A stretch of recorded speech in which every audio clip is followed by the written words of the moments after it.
खबर 1 मिनट देख रहे हैं आप। आपके साथ में हूं शिप्रा झा। इस बुलेटिन में हम आपको दिखाते हैं हर खबर की पूरी विश्लेषण सिर्फ और सिर्फ 1 मिनट में। तो चलिए शुरू करते हैं खबरों का सिलसिला। रुपेश कुमार सिंह वो शख्स जिसे बिहार का हर एक बड़ा आदमी जानता था, चाहे वो राजनीति का कोई दिग्गज हो या फिर फिल्म जगत की कोई बड़ी हस्ती। लेकिन जब उस शख्स की हत्या हो गई तो बिहार की सबसे तेज मानी जाने वाली पटना पुलिस को ये पता लगाने में 8 महीने लग गए कि रुपेश को कितने लोगों ने गोली मारी थी। सिर्फ ऋतुराज के ही पिस्टल से गोली निकली थी या सौरभ के पिस्टल से भी गोली चली थी। 12 जनवरी 2021 को तब पूरा बिहार हिल गया था जब ये खबर आई कि पटना एयरपोर्ट पर तैनात इंडिगो के स्टेशन हेड रुपेश सिंह की हत्या कर दी गई है। मामला हाई प्रोफाइल था तो जांच में पूरी पुलिस टीम जुट गई। एसआईटी का गठन हुआ, 50 से अधिक लोगों से पूछताछ हुई और करीब 600 मोबाइल नंबरों के कॉल डिटेल तलाशे गए। ठेकेदारी से लेकर जमीन विवाद तक हर एंगल से जांच हुई। मुफस्सिल थाना क्षेत्र के बानाबीरा गांव में महिलाएं ही महिलाओं की दुश्मन बन गई हैं। शनिवार की शाम बानाबीरा बाजार में छत्तीसगढ़ से आई 2 महिलाओं पर खरीदारी करने आई 3 महिलाओं ने चोरी का आरोप लगा दिया। धीरे धीरे भीड़ जुट गई और इसी दौरान आरोपी महिलाओं ने दोनों महिलाओं को पकड़ा और उनके बाल काट दिए। छत्तीसगढ़ से रोजाना ही लोगों का सिमडेगा में आना जाना होता है। शनिवार को बानाबीरा में बाजार लगा था, वहाँ छत्तीसगढ़ से 3 महिलाएं पहुंची थी। इनमें से 2 की गोद में छोटे बच्चे भी थे, जबकि बाजार में खरीदारी करने आई 3 महिलाएं एक होटल में खाना खा रही थी। आरोप है कि छत्तीसगढ़ से आई महिलाओं ने होटल में खा रही महिलाओं में से एक का पर्स चोरी करने का प्रयास किया और वो पकड़ी गईं। चोरी का आरोप लगाने वाली तीनों महिलाओं ने उनकी चप्पल से पिटाई शुरू कर दी और कैंची से इनके बाल काट दिए गए। इस दौरान भीड़ में मौजूद पुरुषों ने भी उनका साथ दिया। गोड्डा में छेड़खानी के आरोपी की ग्रामीणों ने जमकर पिटाई की और फिर गले में जूते की माला और चेहरे पर कालिक चूना पोतकर पूरे गांव में घुमाया गया। पथरगामा के पथरिया गांव की ये घटना है। पथरगामा थाना के पथरिया ग्राम में महिला से छेड़खानी का ये मामला है, जहां आरोपी को ग्रामीणों ने पकड़कर जमकर पीटा। आरोपी फुदेश्वर यादव को जूतों की माला पहनाकर गाँव में घुमाया गया। सूचना पर पुलिस पहुंची और आरोपी को पकड़कर थाने ले गई। पीड़िता ने थाने में बताया कि आरोपी ने रात में उसके घर में घुसकर छेड़खानी की कोशिश की। वहीं आरोपी फुदेश्वर यादव की पत्नी किरण देवी ने थाने में आवेदन देकर बताया कि उनके पति शराब पीने गए थे। जब वो घर लौट रहे थे तो पंटूस यादव, अमृत यादव सहित कई अन्य 5 लोगों ने पति के साथ मारपीट की और 1 लाख का जुर्माना लगा दिया। मामले में पुलिस ने आरोपी सहित 3 लोगों को पकड़ लिया है। सच क्या है, इसकी जाँच की जा रही है।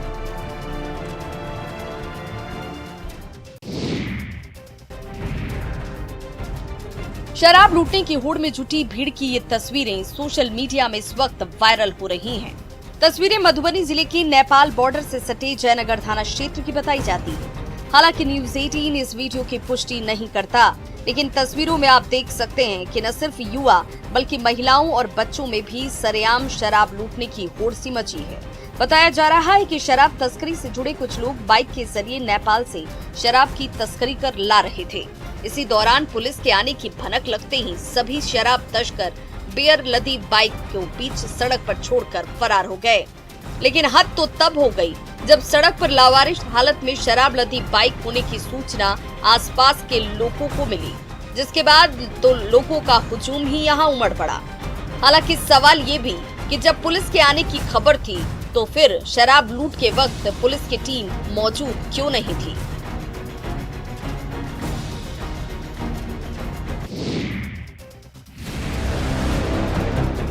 सिमडेगा में नशीले जहर गांजा का काला कारोबार बदस्तूर जारी है। हालांकि गांजा तस्कर डाल तो पुलिस पात है। पुलिस ने पिछले कुछ महीने के अंदर तस्करों के पास से 1726 किलो गांजा जब्त किया है, जिसका अंतर्राष्ट्रीय बाजार में मूल्य करोड़ों में है। साथ ही 26 नशे के सौदागरों को भी गिरफ्तार किया है। सिमडेगा पुलिस का दावा है कि किसी भी कीमत पर नशे के सौदागरों को बख्शा नहीं जाएगा। जिला अंतर्गत बोलबा थाना की पुलिस ने नशे के सौदागरों के विरुद्ध 2 दिन पहले ही बड़ी कार्रवाई की है। अंतर्राष्ट्रीय स्तर पर गांजा की तस्करी में संलिप्त 2 लोगों को गिरफ्तार किया गया है। 1721 किलो गांजा के साथ कुल 26 शातिर गांजा तस्करों को धर दबोचा है और बाहर 12 वाहन भी जब्त किए गए हैं। जिला स्तरीय अपराध नियंत्रण अभियान के लिए चलाए जा रहे वाहन चेकिंग के दौरान कार्रवाई की गई। बोलबा थाना गेट पर वाहन चेकिंग लगातार की जा रही है।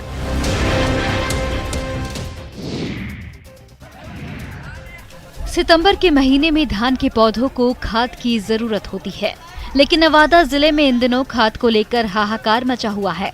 खाद नहीं मिलने के कारण फसलों को नुकसान हो रहा है। ऐसे में जहां कहीं भी खाद मिल रहा है, वहां पर किसान टूट पड़ते हैं। कुछ ऐसा ही नजारा मुफस्सिल थाना क्षेत्र के अकौना बाजार का है, जहां एक दुकान में खाद बिक्री के समय अफरा तफरी का माहौल कायम हो गया। छोटे से दुकान में बड़ी संख्या में किसान पहुंच गए, जिसके कारण वहां पर थोड़ी देर के लिए अफरा तफरी का माहौल बन गया। ऐसे में दुकानदार को अपना दुकान बंद कर जान बचाकर भागना पड़ा। दुकान के बंद होने के बाद कई किसानों ने इसका विरोध किया और इसके साथ हाथापाई भी की। बाद में किसानों ने NH-31 को जाम कर प्रदर्शन करना शुरू कर दिया, जिसकी वजह से घंटों पटना रांची मार्ग जाम हो गया। किसानों की माने तो दुकानदार खाद की कालाबाजारी करते हैं, जिसकी वजह से जरूरतमंद लोगों को खाद नहीं मिल पाता। रांची के हटिया डैम का जलस्तर इस वर्ष लोगों को सुकून दे रहा है। मानसून में हुई अच्छी बारिश के कारण करीब 10 वर्षों के बाद हटिया डैम का जलस्तर 33.5 के करीब पहुंच चुका है। इससे उम्मीद है कि इस डैम पर निर्भर रहने वाली शहर की करीब 2 लाख की आबादी को गर्मियों में पानी की समस्या से जूझना नहीं पड़ेगा। लगभग कई सालों बाद पहली बार हटिया डैम का जलस्तर सेफ जोन पर पहुंचा है। आपको बता दें कि 25 फीट पर जलस्तर के पहुंच जाने पर सेफ जोन कहा जाता है। वहीं स्थानीय लोगों की माने तो राजधानी की आधी आबादी को इसी डैम के पानी पर निर्भर रहना पड़ता है, लेकिन पिछले कई वर्षों से डैम में पानी नहीं होने की वजह से राशनिंग की जाती रही है, जिससे लोगों को सप्ताह में 2 दिन ही पानी मिल पाता था। लेकिन इस बार पानी डैम में भरा है, जिससे उम्मीद है कि अब गर्मी के दिनों में भी राशनिंग नहीं होगी। हालांकि यह आगे वर्ष के पानी की खपत पर निर्भर करता है। झारखंड में दरअसल इस साल मानसून शबाब पर दिखा। लगभग सभी जिलों में इस साल खूब बारिश हुई है।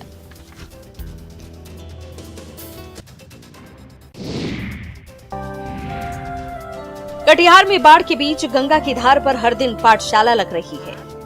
मनिहारी के कई इलाके पूरी तरह से गंगा नदी की बाढ़ के जद में हैं। दूर दूर तक सिर्फ और सिर्फ पानी ही पानी नजर आता है। लिहाजा पहले कोरोना और अब बाढ़ की वजह से बच्चों की पढ़ाई ठप है। ऐसे में कुछ स्थानीय युवाओं ने पहल की। मनिहारी प्रखंड में निःशुल्क निजी कोचिंग की जमीन को जब बाढ़ का पानी अपने आगोश में ले चुका था, तो शिक्षकों ने अपने शिष्यों को नाव पर ही शिक्षा देने का संकल्प ले लिया। बाढ़ आने के बाद भी गांव में निःशुल्क कोचिंग चलाने वाले ये युवक अपनी भूमिका के साथ डटे हुए हैं और इसीलिए मनिहारी मारालैंड बस्ती में गंगा में ही नाव पर पाठशाला चालू हो गई है और अब नाव के जरिए ही शिक्षा के इस लौ को जलाकर रखना चाहते हैं। दरअसल यहाँ सैकड़ों की संख्या में विस्थापित परिवार हैं। एकमात्र सूखा स्थान यही है जहाँ लोग रह भी रहे हैं और बच्चों की पढ़ाई भी हो रही है।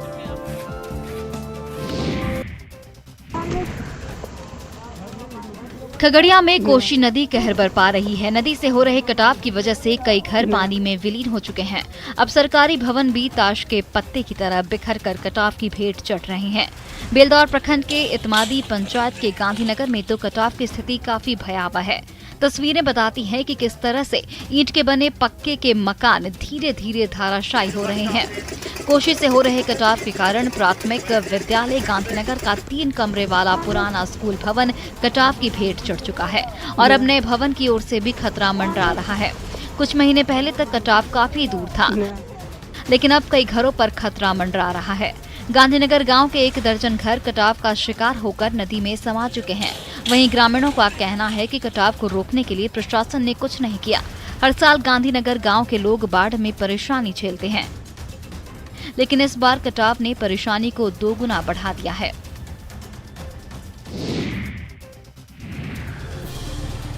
बगहा में बाढ़ का पानी निकल चुका है। अब बारिश और नदियों के तांडव से बचने के लिए सरकारी आस को छोड़कर दोनों क्षेत्र के लोगों ने खुद अपनी सुरक्षा करने का फैसला लिया। इसके लिए श्रमदान से विभिन्न गांव में बांध का निर्माण किया गया, लेकिन लगातार बारिश की वजह से नदियों में उफान के बाद ये बांध टूट गए। जब आपदा प्रबंधन विभाग ने इस मामले में संज्ञान नहीं लिया तो लोगों ने अपने हाथों में कुदाल थाम लिया। बीते सप्ताह में आए बाढ़ का पानी कम होने के बाद लोग श्रमदान से दर के बांध की मरम्मत में जुट गए हैं। बताते हैं कि बाढ़ से अधिकांश बांध कमजोर हो गए हैं।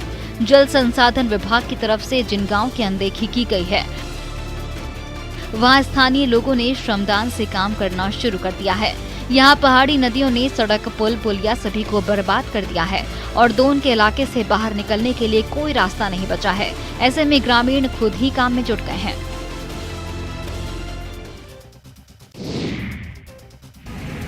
किशनगंज जिले में भी बाढ़ का असर तो कम हो गया है, लेकिन कटाव से भारी परेशानी हो रही है। जिले के दिखलबैंक प्रखंड स्थित ग्रोरूमारा गांव में कटाव काफी तेज है। कई एकड़ जमीन कटाव की भेंट चढ़ चुका है। कटाव से पूरे गांव को खतरा है, जिससे लगभग 500 परिवार प्रभावित हो रहे हैं। गांव वालों की माने तो स्थिति विकट है, लेकिन प्रशासन की तरफ से ध्यान नहीं दिया जा रहा। लोग जनप्रतिनिधियों को खोज रहे हैं, लेकिन पूरे बाढ़ काल में कोई नजर नहीं आया। गांव के लोग मजबूरी में बांस बल्ला काटकर पानी के कटाव से बचाव की कोशिश कर रहे हैं। लोगों का साफ तौर पर कहना है कि पिछले वर्ष कटाव में काफी उपजाऊ जमीन गंवा चुके हैं। इस बार भी अगर ध्यान नहीं दिया गया तो भारी क्षति होगी। एक बार आया तो हम लोगों को भरोसा देकर के गया, आज तक अभी नहीं आया। किशनगंज जिले के दिखलबैंक प्रखंड में कनकई नदी हर साल कहर बनकर आती है। 2 महीने तक लोग बाढ़ से परेशान रहते हैं और फिर कटाव का दंश झेलना मजबूरी है।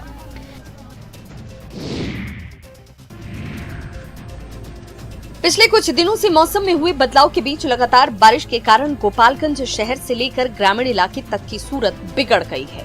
लगातार बारिश के कारण शहर के कई मोहल्ले जल जमाव की चपेट में आ गए हैं। इस बीच कभी तेज तो कभी रुक रुक कर बारिश होने से कई सरकारी कार्यालय परिसर में जल जमाव है। कई मोहल्लों की सड़कें पानी में डूब चुकी हैं। शहर से लेकर कस्बाई इलाकों तक जल जमाव का नजारा है। बारिश के बाद कीचड़ और जल जमाव हर ओर नजर आ रहे हैं। शहर में जल जमाव से लोग बेहद परेशान हैं। नगर परिषद के वार्ड संख्या 14 यानी राजीव नगर मोहल्ले में इतना पानी है कि लोग अपने घरों में जल कैदी बनकर रह गए हैं। सड़कों पर जमा पानी नगर परिषद के तावों की पोल खोल रहा है। सितंबर का महीना है, लेकिन बारिश लगातार हो रही है और ऐसे में फिलहाल जल जमाव से निजात मिलता नजर नहीं आ रहा।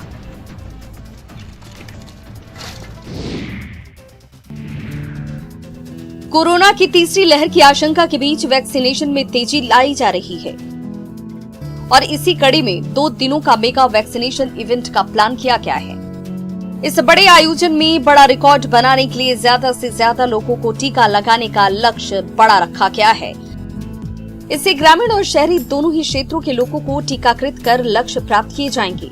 सभी अनुमंडल पदाधिकारी को बेहतर प्लानिंग बनाने के निर्देश दिए गए हैं। कोरोना वैक्सीन की डोज को लेकर सोमवार और मंगलवार 2 दिनों के लिए राज्य भर में मेगा वैक्सीनेशन ड्राइव चलाया जाएगा। सभी जिलों के स्वास्थ्य विभाग को अलग अलग लक्ष्य दिए गए हैं। पटना में भी 6 और 7 सितंबर को 3 लाख लोगों को टीका देने का लक्ष्य रखा गया है, जिसमें 40 टीका एक्सप्रेस की भी मदद ली जाएगी।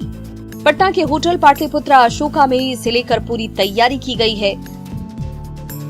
सरकार ने 6 महीने में 6 करोड़ टीके का लक्ष्य रखा है।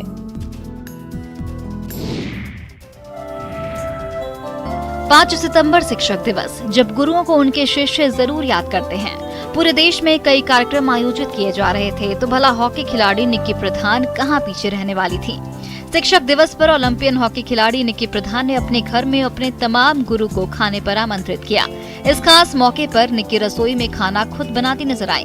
किचन का सारा प्रभार ओलंपियन निक्की ने खुद संभाला और स्वादिष्ट भोजन बनाने में जुट गईं। निक्की प्रधान ने बताया कि व्यस्त शेड्यूल के कारण खाना बनाने का मौका उन्हें कम ही मिल पाता है, लेकिन टीचर्स डे पर वह रांची और आसपास रहने वाले अपने तमाम टीचर्स के लिए खाना बनाने से खुद को नहीं रोक पाई।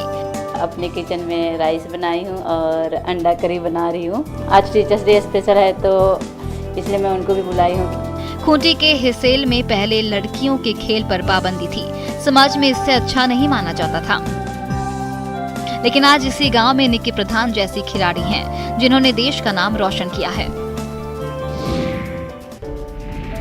इसी स्कूल से नीतीश कुमार ने अपनी 10वीं की पढ़ाई पूरी की थी। 93 साल की उम्र में भी जगत नारायण सिंह शिक्षा का दान करते हैं। बख्तियारपुर के श्री गणेश उच्च विद्यालय से रिटायर्ड जगत नारायण सिंह को आज भी पुरानी बातें याद हैं। ये बताते हैं कि नीतीश के स्वर्गीय पिता रामलखन वैद्य के साथ इनकी गहरी दोस्ती थी। उसी स्कूल में नीतीश के पिता तब सेक्रेटरी हुआ करते थे। जगत नारायण को इस बात का गर्व है कि उनका पढ़ाया छात्र आज बिहार ही नहीं देश की राजनीति में भी अपनी पहचान बना चुका है। मुख्यमंत्री नीतीश कुमार को पढ़ाया और पढ़ाई शिक्षकों को इज्जत करने वाले व्यक्ति रहे हैं। बिहार का विकास इनके हाथों में है।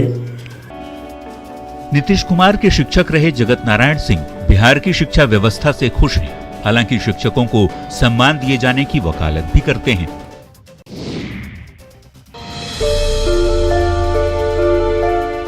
दिव्यांगता को कुदरत का अभिशाप समझा जाता है, लेकिन मन में सच्ची लगन हो और कुछ कर गुजरने का जज्बा हो तो इस कहावत को झुठलाया जा सकता है।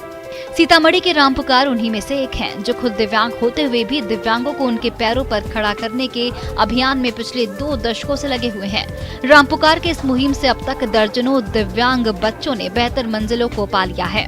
आज भी रामपुकार के पास कई ऐसे दिव्यांग बच्चे हैं जिनके हौसले इतने बुलंद हैं कि वे कुदरत का अभिशाप झेलने के बाद भी ऊंची उड़ान का जज्बा रखते हैं। रामपुकार को यहाँ रहने वाले बच्चे पिता तुल्य स्नेह देते हैं। दिव्यांगों के इस छोटे से बागवान में बच्चों को जीने के हर गुण सिखाए जाते हैं। बेहतर पढ़ाई, पेंटिंग, कसरत, गीत, संगीत, जिसमें रुचि हो उसमें पारंगत करने की कोशिश की जाती है।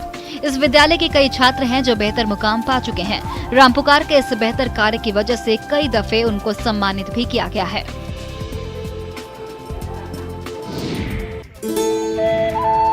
बिहार झारखंड से सटे गया जिले के बाराचट्टी प्रखंड मुख्यालय से लगभग 6 किलोमीटर दूर काहुदाग पंचायत के कोहवरी गांव में सहोदय आश्रम चल रहा है। इस आश्रम को एक दंपति संचालित करते हैं। इस आश्रम में 30 बच्चों को आवासीय शिक्षा दी जाती है। यहाँ बच्चों के चहुमुखी विकास के लिए पुराने जमाने की विधि यानी ऋषि मुनियों को दी जाने वाली शिक्षा की तर्ज पर शिक्षित किया जाता है। सहोदय आश्रम जहां स्थापित है वहां हर तरफ जंगल ही जंगल है। बाराचट्टी प्रखंड मुख्यालय से 6 किलोमीटर का रास्ता जंगल के बीच से पगडंडियों के सहारे जाना पड़ता है। यहाँ सबसे बड़ी समस्या है नक्सली, जो हमेशा एक्टिव रहते हैं। संचालक अनिल कुमार मुख्य रूप से पटना के बेटा प्रखंड के पहाड़पुर गांव के रहने वाले हैं। सेंटर खोला एक ऑर्गेनाइजेशन जहाँ पे बच्चे रह के साथ में मिल के सारा काम करते हैं और सारी पढ़ाई करते हैं। यहाँ बच्चों को पढ़ाई का बोझ नहीं दिया जाता है। खुद पढ़ने और दूसरों को पढ़ाने की परंपरा विकसित की गई है। यहाँ बच्चों को खाना बनाना, पशुपालन, खेती करना भी सिखाया जाता है। टोक्यो पैरालंपिक में बिहार में जन्मे और ओडिशा में पले बढ़े प्रमोद भगत ने कमाल कर दिखाया। टोक्यो पैरालंपिक में प्रमोद भगत ने गोल्ड जीतकर इतिहास रच दिया है। प्रमोद भगत ने पुरुष सिंगल्स बैडमिंटन में ब्रिटेन के वर्ल्ड नंबर 2 डैनियल बेथेल को हराकर गोल्ड जीता है। टोक्यो पैरालंपिक में गोल्ड मेडल दिलाने वाले शटलर प्रमोद भगत के वैशाली स्थित गांव सुभई में खुशी का माहौल है। प्रमोद भगत के ऐतिहासिक जीत से परिवार वालों के साथ साथ गांव वालों में खुशी की लहर दौड़ गई। आपको कितनी खुशी है अपने पुत्र पे? खुशी तो इतना है जिसका वर्णन नहीं है। भारतीय बैडमिंटन खिलाड़ी प्रमोद भगत ने टोक्यो पैरालंपिक में स्वर्ण पदक जीतकर इतिहास रच दिया है। शनिवार को उन्होंने बैडमिंटन के पुरुष सिंगल्स में ग्रेट ब्रिटेन के नंबर 2 खिलाड़ी को हराया। इसके साथ ही 33 साल के प्रमोद भगत पैरालंपिक के बैडमिंटन इवेंट में गोल्ड जीतने वाले पहले भारतीय शटलर बन गए हैं। और फिलहाल इस बुलेटिन में अभी के लिए बस इतना ही, लेकिन न्यूज़ 18 बिहार झारखंड पर खबरों का सिलसिला लगातार जारी है। नहीं हुई तो आने वाली पीढ़ियों को शायद पता भी नहीं चलेगा। इन बौद्ध मंदिरों में कभी बुद्धम शरणम गच्छामि के बोल गूंजते थे। महात्मा बुद्ध के अनुयायियों का तांता लगा रहता था, लेकिन आज हर तरफ सैलाब का साया है। क्या मंदिर और क्या संग्रहालय। म्यांमार का मंदिर जलमग्न हो गया है तो ऐतिहासिक धरोहरें बाढ़ के पानी में तैर रही हैं। हर तरफ गंडक नदी की धारा बह रही है। वैशाली के इस इलाके में बौद्ध मंदिरों का पूरा संसार बसा हुआ है। बिहार सरकार 320 करोड़ रुपए खर्च करके बुद्ध सम्यक दर्शन संग्रहालय बनवा रही है, लेकिन अचानक गंडक नदी सबको डुबाने पर तुली हुई है।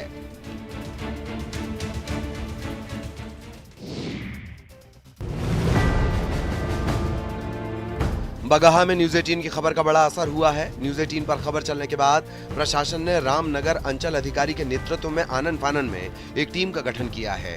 ये टीम दोन के 2 पंचायतों के 26 गांवों का निरीक्षण कर नुकसान का आकलन करेगी और राहत देगी। न्यूज 18 ने खबर दिखाई थी कि कैसे दोन इलाके के लोग मरीजों को खाट पर लेकर पैदल अस्पताल जाते हैं और करीब 25 किलोमीटर का सफर उन्हें पैदल तय करना पड़ता है। उस क्षेत्र में जो भी लोगों की कठिनाइयाँ है, जैसे किसी का घर कट गया है, आवासीय घर कटा है, पशु शेड कटा है, रास्ता कटा है, कलवर्ट पुल पुलिया कटा हुआ है, और नियमानुसार यथोचित कार्रवाई करते हुए उन लोगों को सारी सुविधाएं उपलब्ध कराएगी। पहले जंगल और फिर कई नदियों को पार कर लोग अपने परिजनों का इलाज कराने जाते हैं। पहाड़ी इलाके में सभी रास्ते टूट चुके हैं। गाँव में इलाज का कोई इंतजाम नहीं। मजबूरी में लोग जान जोखिम में डालकर सफर कर रहे हैं। अब स्थिति बदलने की उम्मीद है।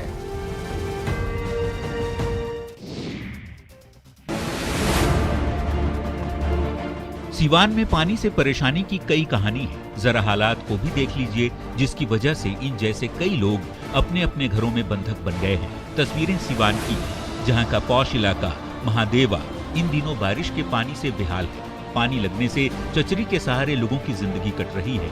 वे जरूरी कामों के लिए ही घर से निकल रहे हैं और जिनके पास चचरी के पुल का सहारा नहीं है, वे घुटनों तक पानी लांघकर अपनी राह तय करने को मजबूर है। जी, बारिश का पानी लगने से लोगों की जिंदगी नर्क बन चुकी है। उन्हें बीमारी का डर सता रहा है। अगर ये कहा जाए कि लोग जल कैदी बन गए हैं तो गलत नहीं होगा। वो भी तब जब ये मोहल्ला बीजेपी के पूर्व सांसद ओम प्रकाश यादव सहित कई वीआईपी लोगों का है। ये व्यथा कथा सिर्फ एक साल की नहीं, हर साल की है। हर साल बरसात इन लोगों के लिए मुसीबत लेकर आती है।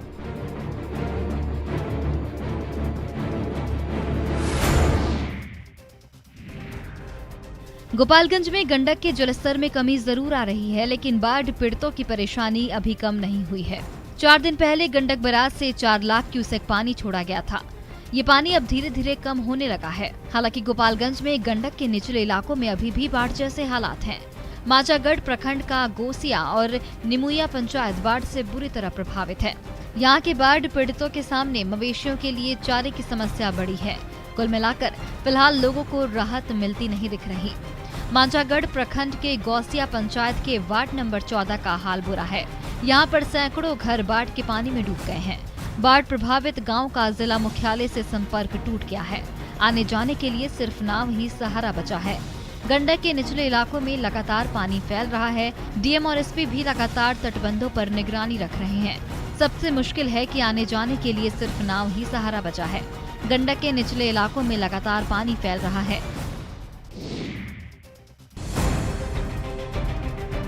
बगहा में गंडक नदी के जलस्तर में रिकॉर्ड गिरावट दर्ज की गई है। वाल्मीकि नगर गंडक बराज से फिलहाल 2,20,000 क्यूसेक पानी का डिस्चार्ज हो रहा है। बरसात के दिनों में ये जलस्तर सामान्य माना जाता है। जलस्तर में गिरावट से निचले इलाकों में पानी निकलना शुरू हो गया है। इसके साथ ही गंडक नदी में नाव का परिचालन भी शुरू कर दिया गया है। राहत थोड़ा मिला है। पानी ज्यादा आया हुआ था, पानी से सब लोग तबाह थे। अब थोड़ा थोड़ा पानी घट रहा है, अब थोड़ा थोड़ा एथी हो रहा है। इसके पहले 2 दिन गंडक के साथ साथ सिकहरना नदी जमकर कहर बरपा रही थी। इलाके में हुई भारी बारिश के बाद सिकहरना नदी के जलस्तर में बढ़ोतरी ने नई मुसीबत खड़ी कर दी थी। लौरिया गोनौली मुख्य मार्ग पर बाढ़ का पानी आ गया था। बावजूद इसके लोग पानी के बहाव में जान जोखिम में डालकर आवाजाही कर रहे थे, जिससे खतरा बना हुआ था। हालांकि अब स्थिति सामान्य है।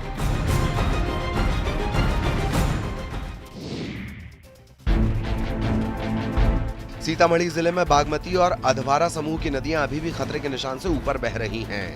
नदियों के जल स्तर में अचानक आई वृद्धि का असर भी दिख रहा है। सीतामढ़ी के जिला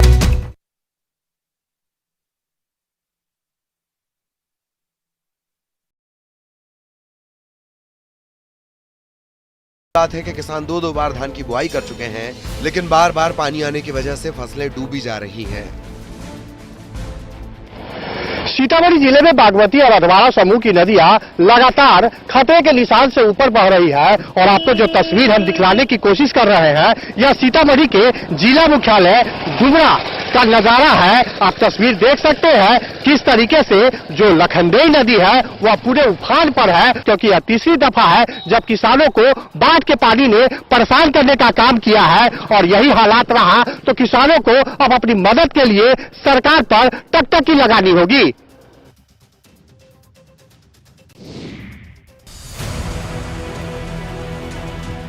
लगातार बाढ़ की वजह से उत्तर बिहार के लोग परेशान हैं। कई गांवों में बाढ़ का पानी एक बार फिर से घुस आया है।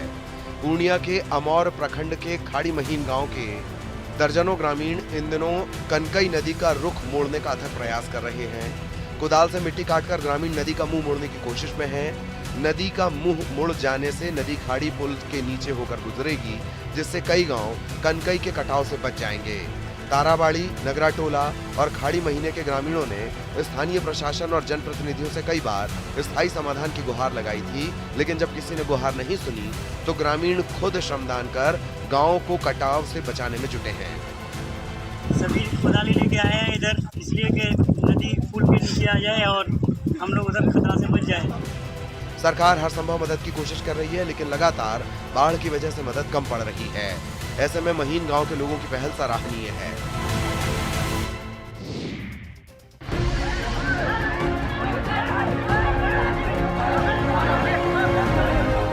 सिंगाहा के पंचायत भवन के बाहर ग्रामीणों की ये भीड़ जुटी थी। कोरोना से बचाव के लिए लोगों को वैक्सीन की खुराक लेनी थी, लेकिन उन्हें उम्मीदों का टीका तो नहीं मिला। हाँ, एएनएम ने चप्पल जरूर बरसाई। सोशल मीडिया में वायरल ये वीडियो है गोपालगंज का। पंचायत भवन को वैक्सीनेशन सेंटर बनाया गया था। जैसे ही ये बात फैली, आसपास के गांवों से ग्रामीणों का तांता लग गया। गेट से लेकर बाहर चबूतरे तक भीड़ जमा हो गई। पहले वैक्सीन लेने की होड़ में भगदड़ जैसे हालात हो गए। बस फिर क्या था, एएनएम ने आओ देखा न ताओ, पांव से चप्पल उतारी और ग्रामीणों पर दनादन बरसाने लगी।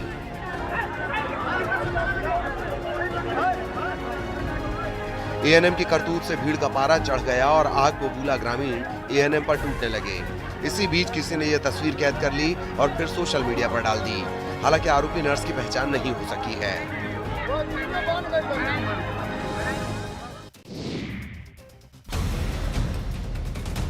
कोरोना से लड़ाई में वैक्सीनेशन अहम कड़ी है। केंद्र से लेकर राज्य तक की सरकारें टीकाकरण के लिए लोगों को जागरूक कर रही हैं, लेकिन कई राज्यों में टीके की कमी है, जिसकी वजह से लोग दूसरे राज्यों में जाकर टीकाकरण करवा रहे हैं। पश्चिम बंगाल से सटे बिहार के सीमांचल जिला कटिहार बंगाल के लोगों के लिए कोरोना वैक्सीनेशन के मामले में वरदान साबित हो रहा है। रोजाना कटिहार के कई केंद्र पर बंगाल के अलग अलग जिले से बड़ी संख्या में लोग वैक्सीन लेने आ रहे हैं। लोगों की संख्या हर रोज बढ़ रही है। कहीं कहीं वैक्सीनेशन के नाम पर बड़े रकम की वसूली के चलते लोग 100 से 150 किलोमीटर की दूरी तय कर कटिहार वैक्सीन के लिए पहुंच रहे हैं।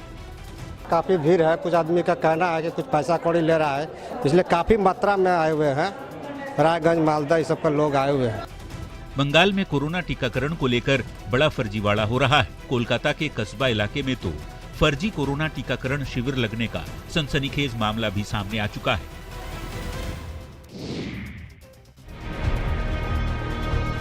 शिक्षा को लेकर क्या धर्म आड़े आती है? जवाब ना में होगा, लेकिन किशनगंज के लाइन उर्दू मध्य विद्यालय में ऐसा हुआ है। दरअसल स्कूल के प्रभारी प्रधानाचार्य अंजार अलीम को ड्यूटी में अनियमितता बरते जाने को लेकर जिला शिक्षा अधिकारी ने उन्हें निलंबित करते हुए शिक्षिका झरना बाला शाह को ज्वाइन करने का आदेश दिया, लेकिन स्थानीय लोगों के साथ ही विधायक तक इस शिक्षिका को ज्वाइनिंग से रोक दिया गया। धर्म को मुद्दा बनाकर इस मामले का विरोध किया जा रहा है। ठाकुरगंज के राजद विधायक सऊद आलम नदवी ने चिट्ठी लिखकर शिक्षा विभाग से प्रभारी प्रिंसिपल के निलंबन को वापस लेने का मांग किया है, जबकि बीजेपी अल्पसंख्यक प्रकोष्ठ के प्रदेश उपाध्यक्ष ने भी प्रेस कॉन्फ्रेंस कर शिक्षा के नाम पर धर्म की सियासत करने वालों पर कार्रवाई की मांग की है। जिला शिक्षा अधिकारी ने विधायक के दबाव डाले जाने की बात को कबूल किया है, लेकिन मामले में उचित कार्रवाई की बात कही है।